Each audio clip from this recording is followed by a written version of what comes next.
Judas Iscariote fue parte del grupo de discípulos que acompañó a Jesús durante su predicación. Su figura ha quedado ligada a uno de los momentos más significativos de esa historia, la entrega de su maestro a las autoridades. Según los relatos, condujo a los soldados hasta él y lo señaló con un beso, después de haber acordado recibir una cantidad de dinero por hacerlo. El apodo Iscariote parece indicar que venía de Cariot, una localidad ubicada en Judea, lo que lo diferenciaba del resto del grupo, formado sobre todo por galileos. Vivió en una época de gran tensión bajo el control del Imperio Romano. En ese contexto, muchas personas esperaban la llegada de un líder que cambiara la situación política. Algunos seguidores pensaban que Jesús traería ese cambio. Judas compartió muchas experiencias junto a los demás discípulos, viajes, reuniones y momentos de enseñanza. Se le encomendó la tarea de administrar los recursos del grupo. Su historia ha sido recordada durante siglos por el papel que desempeñó en los eventos que condujeron al arresto de Jesús, y que fue de Judas luego de que Jesús fue llevado a la cruz. El origen de una promesa. En una aldea sencilla de Judea llamada Cariot, cuyo nombre en la lengua local solo significaba pueblo, nació el hijo de Simón Iscariote y Ciborea. Era uno de varios hermanos, Tzour, Tzvi, Nahum, Tal, Lazar, Asher y Ezra. La familia vivía con lo justo, sustentada por el oficio de comerciante que el padre ejercía con disciplina. Sin lujos, pero sin privaciones, el hogar creció con orden. Ya adulto, ese hijo formó su propia familia junto a Rahamim, una mujer considerada íntegra y respetada por su carácter. Juntos criaron a 3 niños, Barak, Naim y Ben Judas. Durante su infancia, vivió en Cariot rodeado de juegos entre hermanos y vecinos. A los 10 años, debido al trabajo de su padre, la familia se trasladó a Nazaret. En ese nuevo entorno, lo cotidiano se vio alterado cuando un encargo llevó al padre a buscar muebles para su nueva casa. Las recomendaciones lo guiaron al taller de un carpintero llamado José, originario de Belén. Un día, el niño acompañó a su padre a la carpintería. Mientras los adultos discutían sobre el encargo, él observaba con atención a un joven de su edad lijando con esmero una pieza de madera.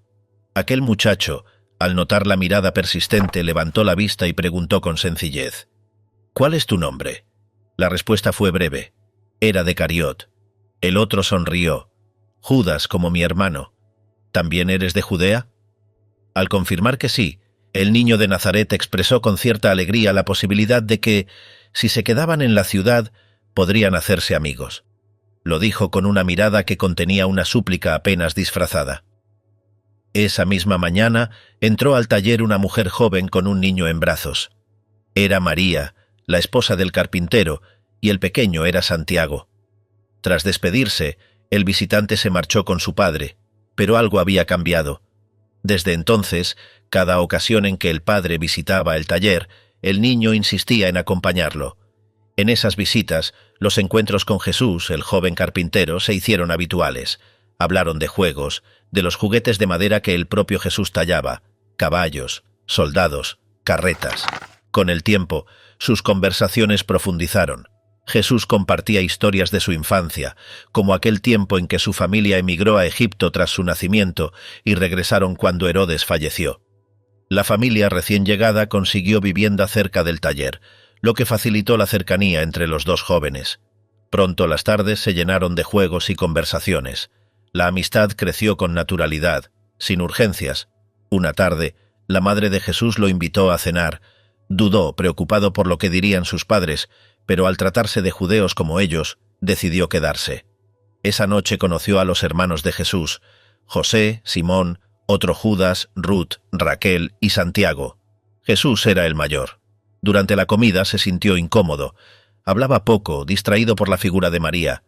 Ella se sentaba a la mesa junto a su esposo e hijos, algo inusual. Irradiaba una serenidad que destacaba en medio de una vida sin duda exigente. José, el carpintero, la trataba con un respeto evidente. Desde entonces, las visitas se volvieron más frecuentes. Con el tiempo, tanto María como José empezaron a sospechar que quizás el visitante tenía interés en una de sus hijas. Pero no era así. Para él, Ruth y Raquel eran como sus propias hermanas. El centro de su atención era Jesús, un joven singular. Tenía una madurez poco común. Hablaba de ideas profundas con la seriedad de alguien mucho mayor. Afirmaba sentir que tenía una misión, algo que debía cumplir, aunque aún no supiera bien en qué consistía. Su amigo lo escuchaba fascinado, tanto que le pidió ser parte de ese camino, una vez lo conociera. Mientras uno hablaba, el otro prestaba atención. Las palabras de Jesús eran firmes, seguras, y sus ojos brillaban con cada reflexión. Entre sus afirmaciones más desconcertantes estaba aquella sobre no verse envejeciendo. Decía que moriría joven. Su amigo intentaba disuadirlo, hablando de futuros lejanos, familias grandes, generaciones por venir. Jesús reía, pero la sombra melancólica en sus ojos no se disipaba. Una mañana, vestidos con sus mejores ropas, ambos estaban listos para viajar a Jerusalén con sus familias.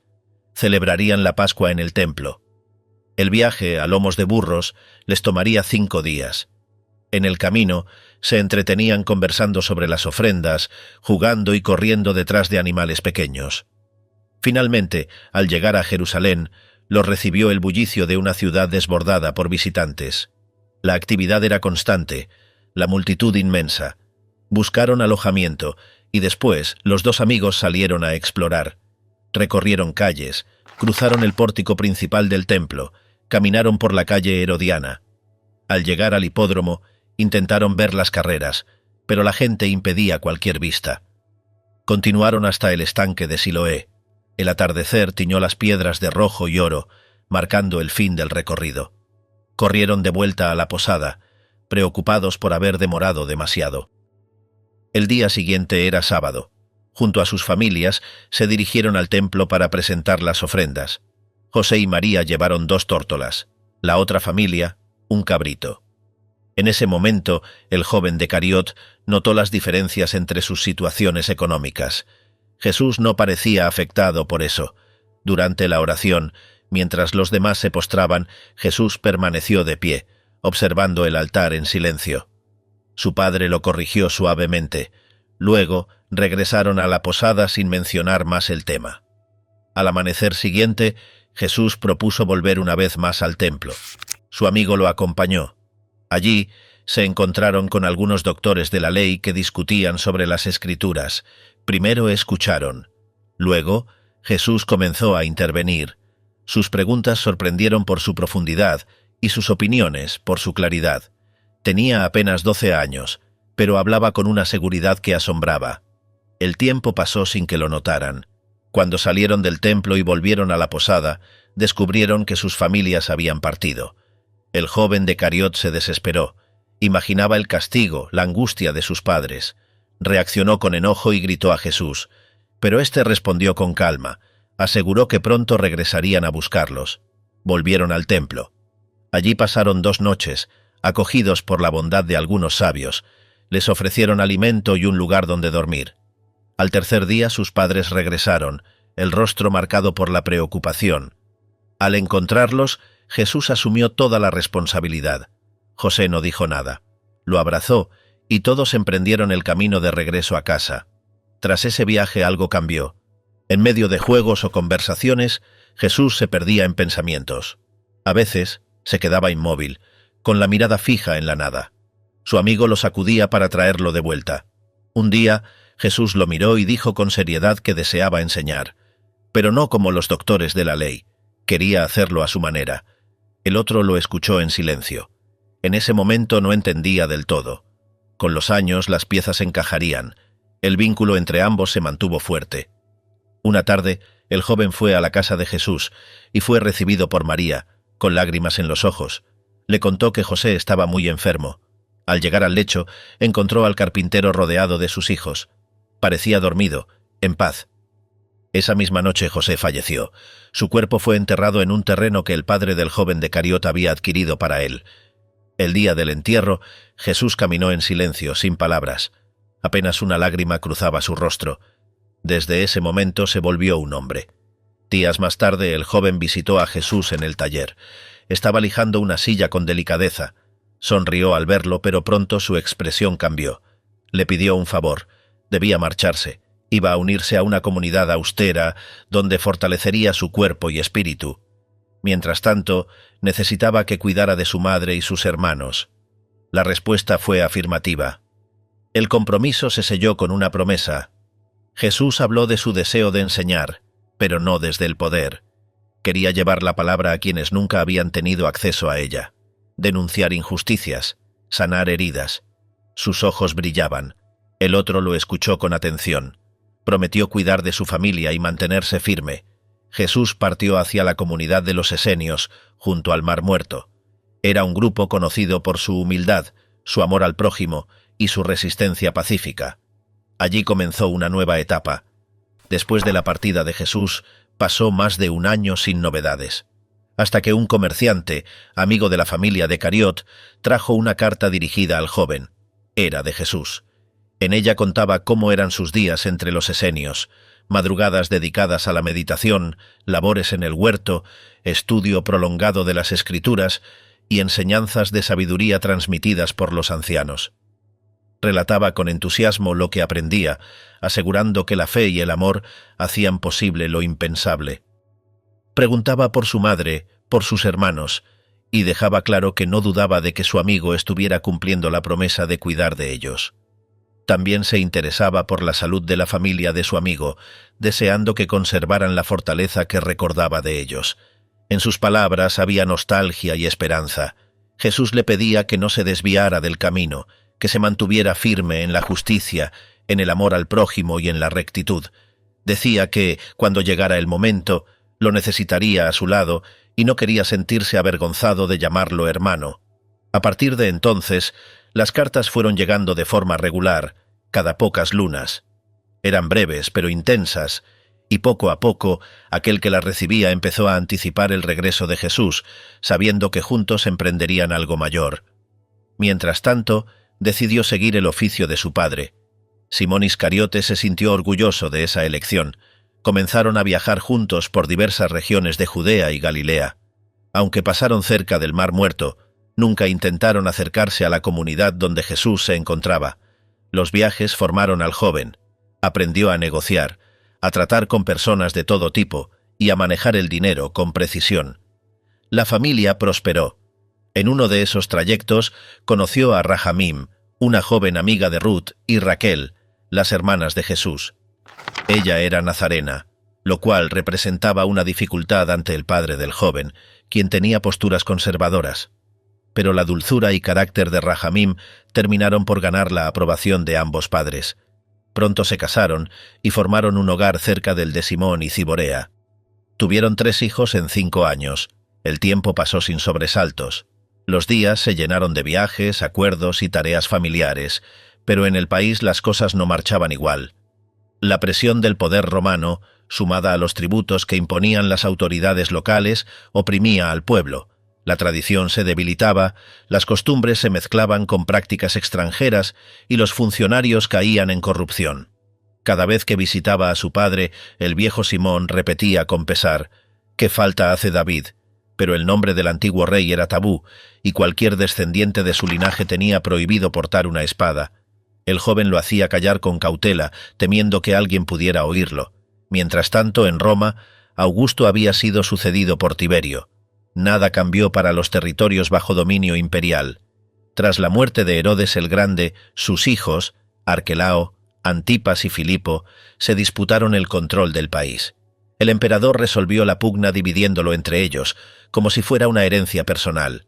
Arquelao gobernaba Judea, Idumea y Samaria, Antipas, Galilea y Perea, Filipo, las regiones del norte, cercanas a Damasco. Las tensiones no tardaron en estallar. En Judea surgieron revueltas impulsadas por patriotas como los celotes, Atronges y otro Simón. Aunque Arquelao aplastó las rebeliones con brutalidad, las cenizas del descontento seguían encendidas.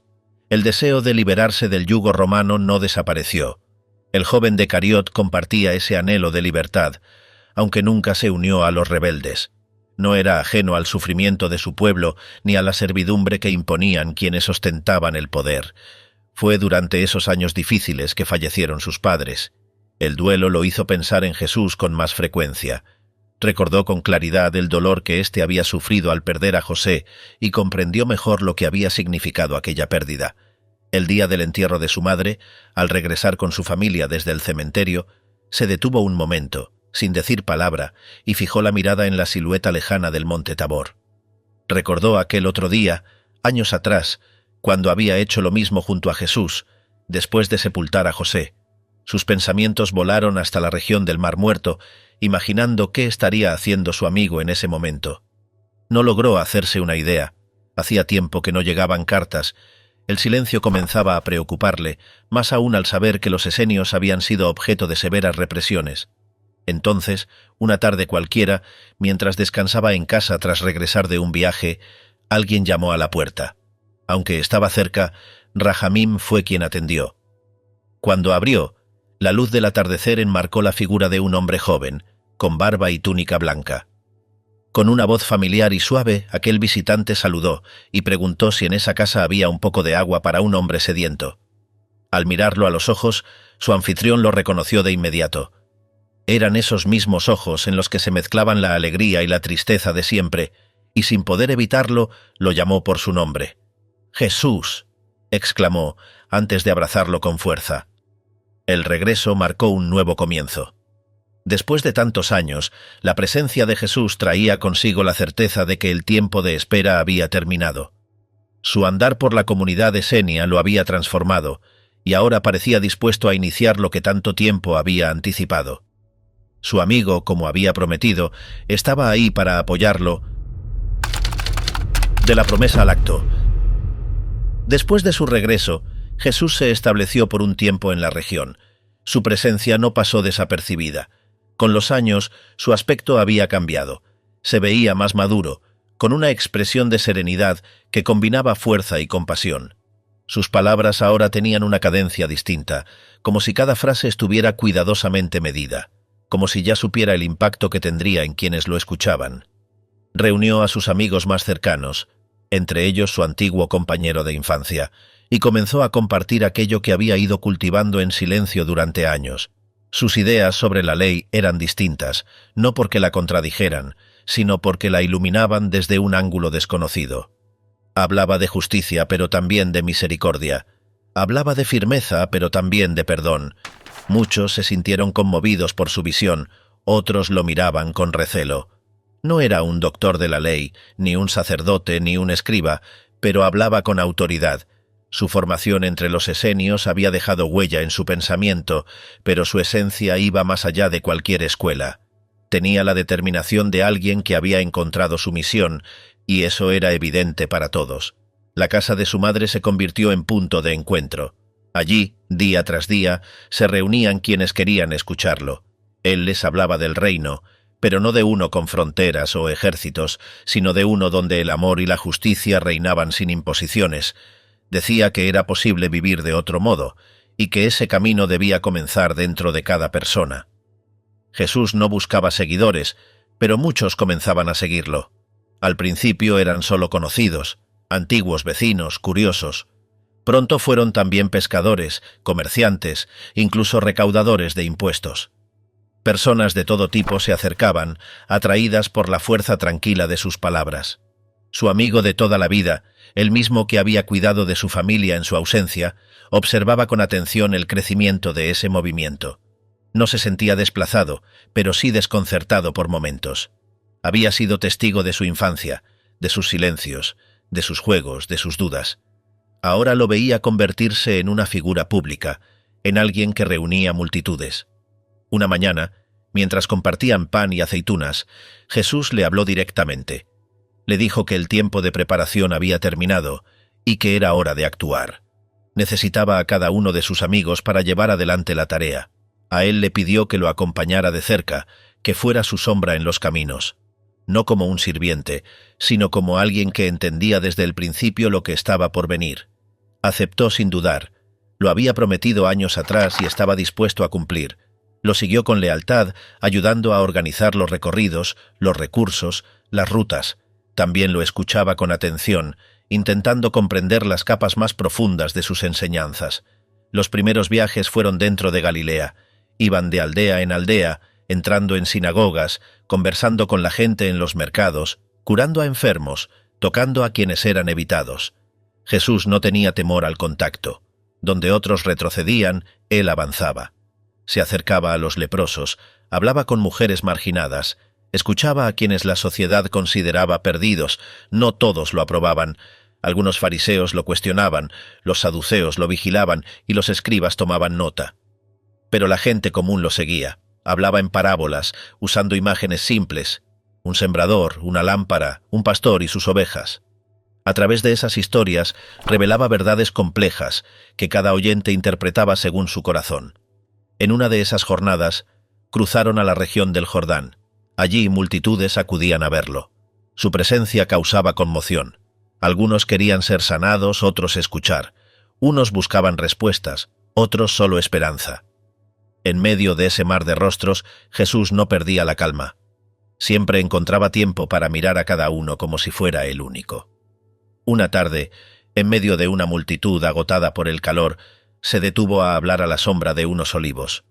Habló de los mansos, de los que lloran, de los perseguidos. Afirmó que en ellos estaba la verdadera bendición. Nadie había hablado así antes. No prometía poder ni riquezas, sino consuelo, justicia, sentido. Aquellas palabras tocaron fibras que no se olvidan. Su compañero de infancia lo miraba con admiración, pero también con inquietud. Sabía que un discurso así, dirigido a los humildes y a los que sufrían, terminaría por incomodar a los poderosos. Durante sus desplazamientos compartían todo. Dormían bajo techos prestados, comían lo que les ofrecían, y a veces pasaban hambre. Jesús no se quejaba. Si encontraba un rincón seco donde recostarse, se consideraba afortunado. A medida que el grupo crecía, comenzaron a organizarse. Jesús seleccionó a 12 entre sus seguidores más constantes.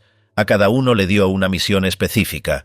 A su viejo amigo lo incluyó en el grupo, confiándole una de las tareas más delicadas: mantener el orden de los recursos.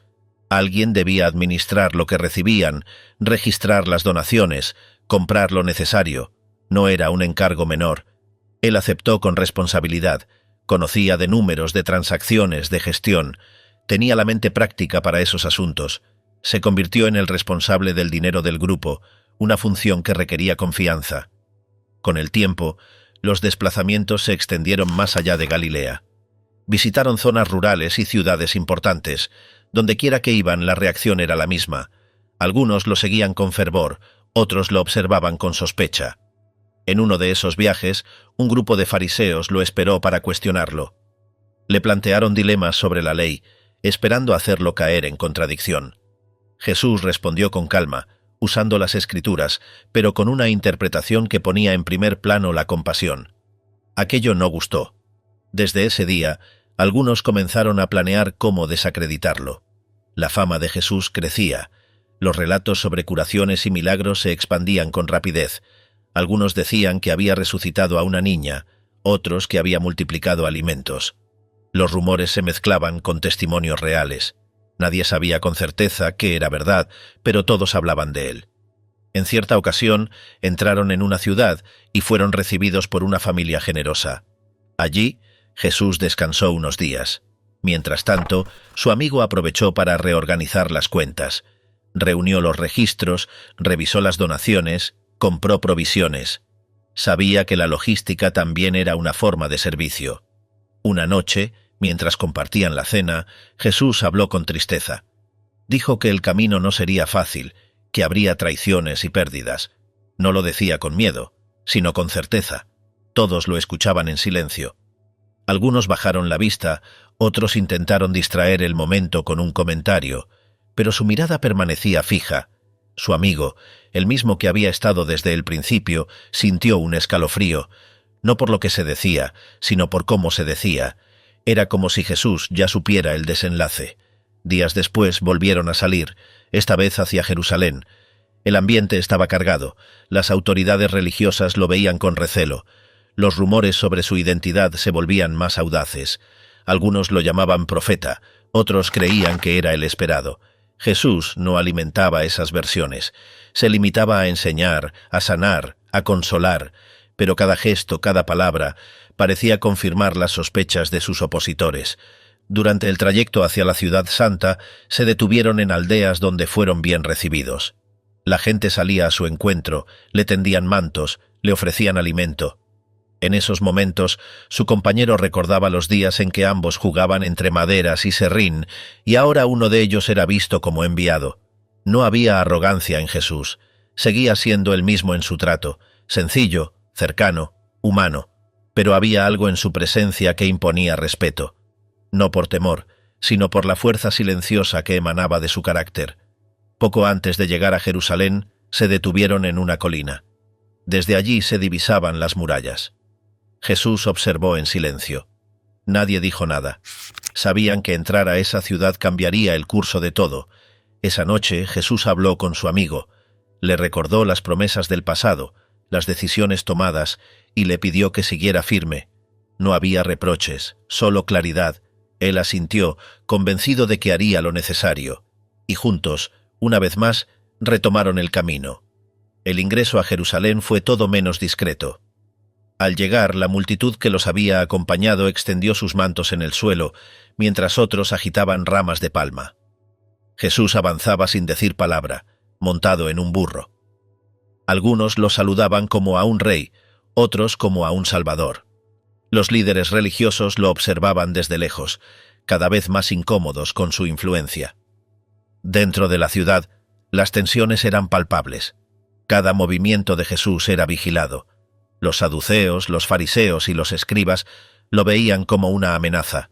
No era uno de ellos, pero la gente lo escuchaba con más atención que a los doctores del templo. Durante los días siguientes, visitaron el templo varias veces. Jesús se mostró indignado por la presencia de comerciantes dentro del recinto sagrado.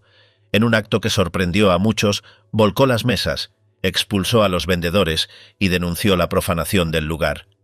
Ese gesto lo colocó en el centro de todas las miradas. Su acto fue visto por algunos como una purificación necesaria, pero para otros fue una provocación directa. Su compañero de toda la vida, quien seguía ocupándose de los asuntos prácticos del grupo, notaba cómo las cosas se aceleraban. El ambiente se tornaba cada vez más hostil. Las reuniones secretas entre los líderes del Sanedrín se intensificaban. Era evidente que buscaban una forma de detenerlo, pero necesitaban hacerlo sin provocar una revuelta entre el pueblo. Jesús continuaba enseñando en plazas y patios, hablando de justicia, de amor al prójimo, de humildad y verdad. Decía que el reino no era de este mundo, y que quienes querían ser grandes debían servir. Su mensaje desafiaba las estructuras establecidas, no por violencia, sino por contraste. Una noche, durante una cena entre los 12, Jesús compartió pan y vino con un gesto solemne. Les dijo que recordaran ese momento, que aquello que compartían no era solo alimento, sino símbolo de una alianza. Todos lo escuchaban con respeto, aunque sin comprender del todo. Después de la cena se retiraron a un huerto cercano, en las afueras de la ciudad. Allí, mientras los demás descansaban, Jesús se apartó a orar. Estaba turbado. Aunque siempre se había mostrado firme, esa noche parecía luchar internamente. Sabía lo que se avecinaba, pero seguía adelante. En otro punto de la ciudad, mientras tanto, los líderes del templo cerraban acuerdos. Necesitaban saber dónde y cuándo podrían capturarlo sin alborotar a la multitud. Buscaron un intermediario que conociera sus movimientos. Judas Iscariote, el que lo conocía mejor que nadie, aquel que había caminado con él desde la infancia, que había compartido juegos y viajes, que había administrado los recursos del grupo, fue quien aceptó ser el puente. No por odio ni por ambición, sino por una convicción personal difícil de explicar. Tal vez buscaba forzar un desenlace, o tal vez creía que estaba cumpliendo un papel necesario. Nadie lo sabría con certeza. El trato fue sencillo: señalar el lugar y la hora en que Jesús estaría solo. A cambio, recibió unas monedas, no pidió más. Luego se retiró, con el rostro sombrío. Esa misma noche, mientras el huerto dormía, apareció una patrulla con antorchas. Iban guiados por aquel que había convivido con el maestro durante años. Al llegar saludó a Jesús con un gesto afectuoso, y así lo identificó. Jesús no se resistió. Los demás intentaron intervenir, pero él pidió calma. Judas Iscariote, la ausencia tras la cruz. Tras la entrega de Jesús en el huerto de Getsemaní, los guardias del templo lo arrestaron y lo llevaron ante el sumo sacerdote. Durante esa noche fue interrogado sin la presencia de testigos imparciales. Las autoridades religiosas buscaban una razón formal para justificar la ejecución. Presentaron testigos cuya versión no coincidía. Finalmente, se le acusó de blasfemia, basándose en sus propias declaraciones sobre su relación con Dios. Al amanecer, Jesús fue llevado ante el Consejo del Sanedrín. La decisión ya estaba tomada. El tribunal religioso no tenía autoridad para ejecutar una pena de muerte, por lo que lo trasladaron ante Poncio Pilato, gobernador romano en Judea. Allí, los cargos cambiaron. Lo acusaron de sedición, de proclamarse rey y de incitar al pueblo contra Roma. Pilato, tras interrogarlo, no encontró motivos para condenarlo. Al enterarse de que Jesús era Galileo, lo envió a Herodes Antipas, quien se encontraba en Jerusalén por las festividades. Herodes lo interrogó sin obtener respuesta.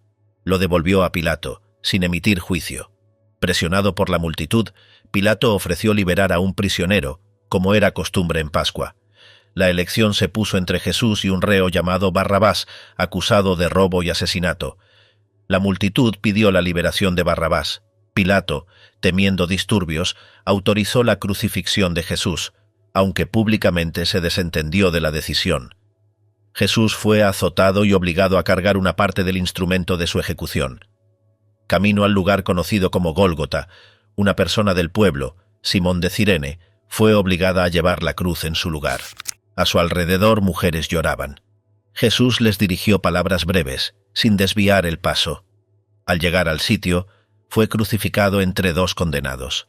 Las autoridades colocaron un cartel con la inscripción «Jesús de Nazaret, Rey de los Judíos», en varios idiomas. Algunos testigos reconocieron a los soldados repartiendo su ropa mediante sorteo. Durante las horas en que permaneció en la cruz, varios grupos se acercaron a observar. Unos lo insultaban, otros lo miraban en silencio. Algunos seguidores permanecieron a distancia. Cerca del final, Jesús pronunció frases cortas. Luego expiró.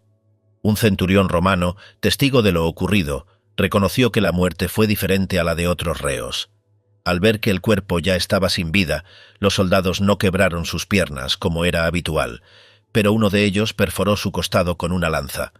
La ejecución había concluido. Ese mismo día, José de Arimatea solicitó el cuerpo para sepultarlo. Fue colocado en una tumba cercana, perteneciente a su familia, y sellado con una piedra. Algunas mujeres observaron dónde fue depositado.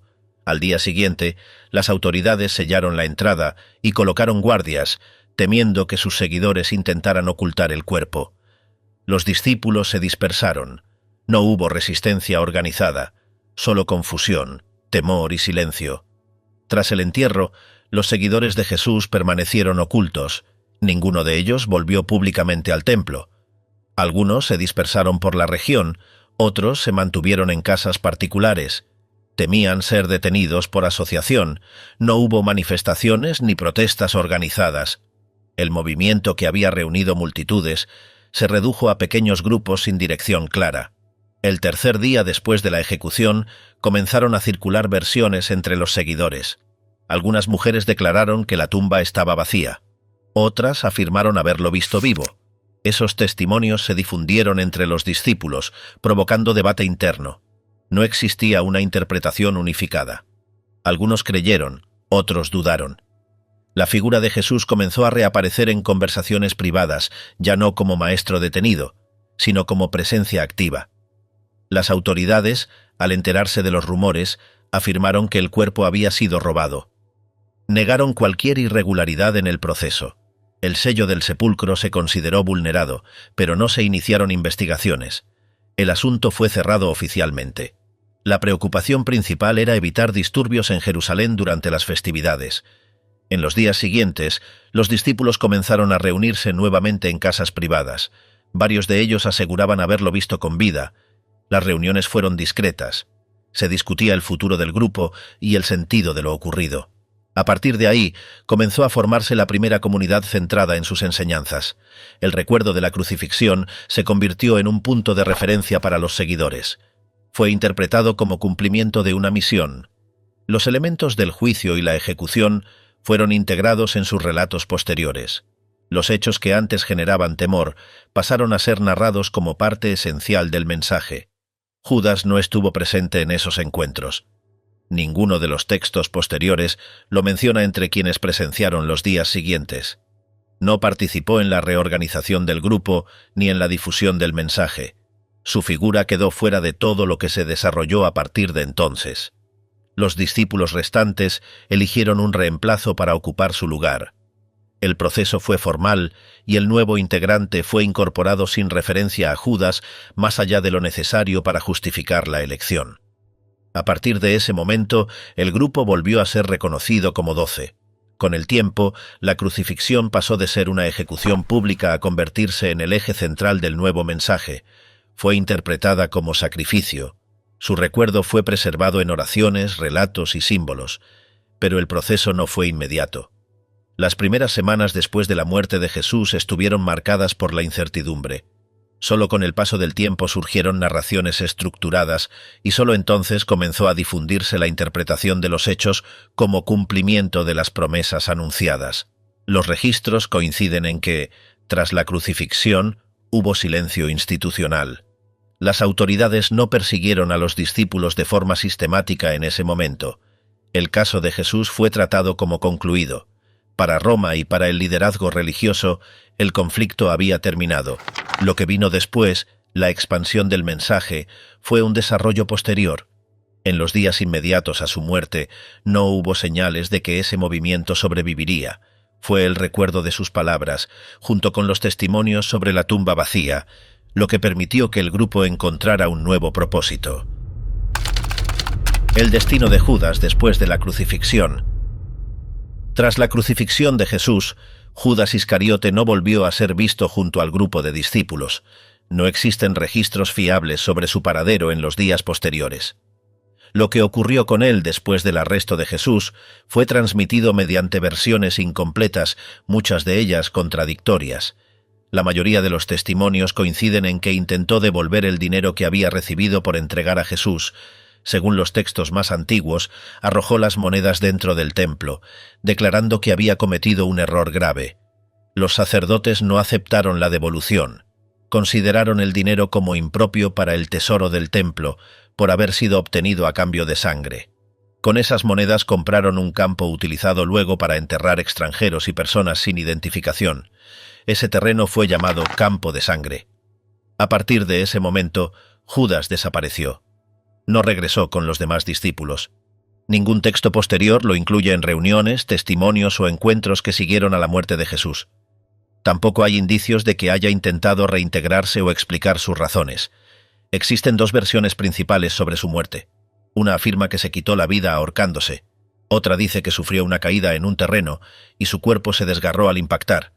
Ambas coinciden en que su muerte ocurrió poco después de la crucifixión, en soledad, fuera del círculo que había acompañado a Jesús. Su final, sea cual haya sido, fue interpretado como consecuencia directa de su acto. Los primeros creyentes vieron su muerte como un castigo inevitable. La traición a Jesús fue considerada irreversible, y Judas pasó a ser identificado únicamente por ese hecho. A partir de entonces, su nombre fue excluido del relato fundacional del grupo. No se conservaron detalles sobre su vida antes de los últimos días. No se mencionaron sus aportes anteriores. Todo fue reducido al momento en que lo entregó y a su muerte poco después. En los relatos que circularon entre las primeras comunidades cristianas, Judas fue presentado como símbolo de la traición interna. Ya no era un seguidor que se equivocó, sino la representación de quien rompe la confianza desde dentro. Esta interpretación marcó su figura de forma definitiva. El grupo de discípulos lo reemplazó formalmente. La vacante fue ocupada por Matías, elegido por sorteo, en un acto que tenía la intención de restablecer el número simbólico de 12. A partir de ese momento, Judas dejó de ser mencionado entre los cercanos a Jesús. No se registró ningún intento posterior de rehabilitar su imagen dentro del grupo original. Tampoco surgieron voces que pidieran considerar su historia desde otras perspectivas. Su destino fue el del aislamiento y el olvido. A nivel social, su nombre se volvió indeseable.